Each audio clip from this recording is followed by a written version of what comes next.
This is Barry Zalma, explaining why I continue to be thankful and provide Thanksgiving wishes from the Zalma family. My family and I have much to be thankful this year, including my firstborn daughter spending time at our home with Stephanie Zalma, who cares for my wife and sometimes me 24 hours a day, 7 days a week, with love, patience, and experience as Thea continues as Nana to our 2 grandchildren and the loving mother of our 3 children. After receiving a new aortic heart valve, I am personally in good health, walking about 25 miles a week, exercising my apparently unusual mode of retirement. I work only 6 to 8 hours a day, doing what I love the most, writing about insurance claims, insurance law, and acting as an insurance claims consultant and expert witness. To me, I am thankful for you, my friends, clients, readers of Zalma's Insurance Fraud Letter and of my blog, Zalma on Insurance, and watchers of my videos on YouTube and Rumble.com, and those who read my books and other writings, including the new 3rd edition of the 10 volumes of my treatise, Zalma on Insurance, and the 14th edition of Property Investigation Checklists. As a first-generation American, I am honored to join with all Americans the ability to celebrate Thanksgiving that started when the United States was a dream and just a colony of Great Britain, to give thanks for the good things in life at least once a year. It took Abraham Lincoln, one of our greatest, if not our greatest president, to make it an official holiday. The Thanksgiving holiday gives me and my family the opportunity to consider the blessings we have received and to thank all who have made that possible. Please allow me this opportunity to explain to you all the things I and my family can give thanks for. 1, I have loved my wife of almost 57 years, since we first met when she was 9 and I was 12. I am thankful that she still loves me and lets me make clear every day that I love her more now than I did when she ignored me when I was 12. My 3 adult children, who are successes in their own right and a blessing. That my 3 children, my almost 8-year-old granddaughter and my 22-year-old grandson, live nearby, put up with my wife and I, and are healthy, successful, and mostly happy in what they do. That my grandson is now a successful graduate of Puget Sound University in Washington State and is now working full-time in IT. My clients, who for more than 57 years have allowed me to earn a living doing what I love, practicing law until I let my license go inactive, acting as a consultant, testifying as an expert witness, and writing materials to help others provide excellence in claim services as members of the insurance profession. My publishers, the American Bar Association, Full Court Press, Fastcase.com, Thomson Reuters, and Amazon.com. My dearly departed parents and grandparents for having the good sense to leave the Ottoman Empire at the beginning of the 20th century so we could avoid the Holocaust and I could be born American. My country for giving me a place to live and work in peace and complain about it without fear. The state of California, where I was born and have lived for 82 years, for allowing me to have my home and grow my family, and the ability to pay the high taxes they charge for the privilege. those of you who read what I write and gain something from it. 82 years of mostly good health, but for a heart attack, clogged arteries, a failed aortic heart valve, and the surgeons that gave me the ability to continue to work, albeit at a slightly reduced rate, allowing me the health and ambition to avoid my cardiologist by walking every day and working on my garden and bonsai. The hundreds of friends I have never met, but with whom the internet has allowed me to communicate in parts of the world I have never visited. The wonder of the internet that allows me to publish ebooks, Zalma's insurance fraud letter, and my blog instantly online to the world.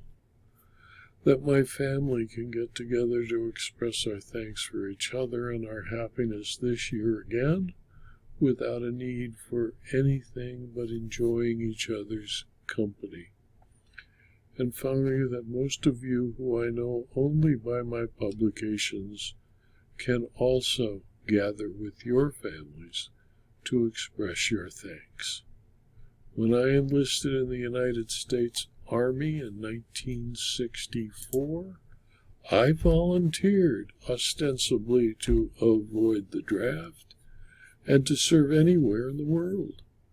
Fortunately for my long life, the Army made assignments in alphabetical order, and by the time they got down to the Z's, I was sent to the United States Intelligence Corps office in Peoria, Illinois, where I became special agent in charge of an office investigating people who sought security clearances.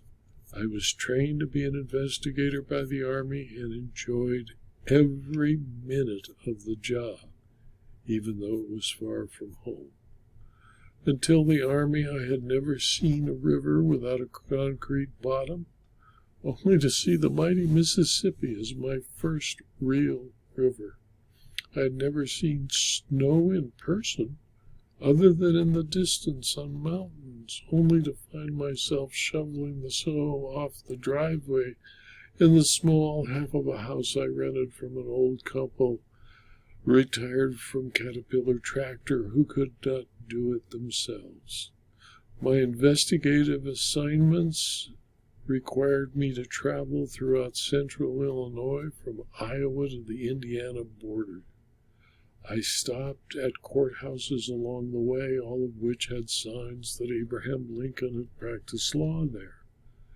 Those experiences with the courts and law enforcement officers and court personnel probably gave me the incentive to finally go to school to become a lawyer. And when I finished my 3-year enlistment, I returned home, proposed marriage to the love of my life, who fortunately for me accepted.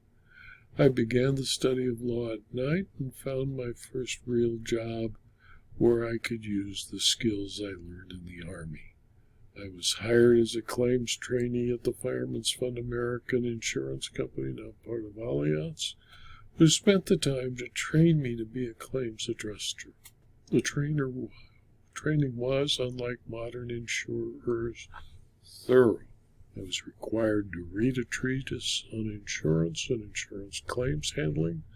I was sent out with experienced adjusters in all types of insurance Fireman's Fund wrote to ride along, and attended a full month in classroom training program, and I was eventually allowed to deal with the public under close supervision. Contrary to the requirements of the insurance industry at the time, Fireman's Fund allowed me to study at night while I worked as a full-time insurance adjuster. I was fortunate enough to work for a claims manager, Coleman T. Mobley, who did not require me to go out of state to adjust major storm claims if it interfered with my law school studies. And since I was in law school 50 weeks a year, the only storm duty I was required to work was a firestorm that burned from the San Fernando Valley to the ocean at Malibu just across the freeway. Because of Mr. Mobley and the Fireman's Fund, I was able to complete my studies and pass the California bar in 1971, and that allowed me to be admitted to the California bar on January 2, 1972. I took a cut in pay from adjusting to get my first job as an associate attorney with a law firm that was willing to teach me to be a lawyer, handling every kind of a problem a new lawyer could face, from wills, tort claims, divorce, drunk driving, trials, depositions, and dozens of orders to show cause in multiple courts.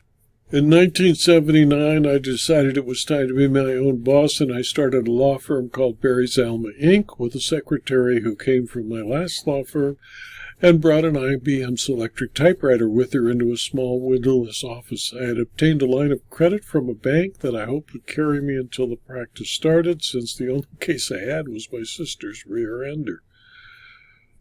The office was furnished with a file cabinet from my father-in-law's dental practice and a dining room table from my wife's grandmother who had passed away. I received my first call at 10:10 a.m. on the first day, October 1, 1979, from Alan Warboys, speaking for certain underwriters at Lloyd's, London, and my practice began. Alan has been a friend ever since. I was more successful than I ever expected. I am very lucky and a happy man. I do work that I love. I fulfilled my childhood dreams. I live in a home I have owned for more than 49 years that my wife and I adapted and increased as children were born to meet our needs. I have the love of my life with me and look forward to celebrating our 57th wedding anniversary next month. I'm honored that my eldest daughter has come back to live with us and care for my wife and I, who are not able to do everything we used to do. I have 3 wonderful children, 2 grandchildren, and all live within the neighborhood. I hope on this Thanksgiving weekend that you can join my family and me, remembering that it is more important to think about our blessings and those things that we have to be thankful for than to go and get in line for Black Friday to buy an inexpensive flat-screen TV. Thank you for your attention.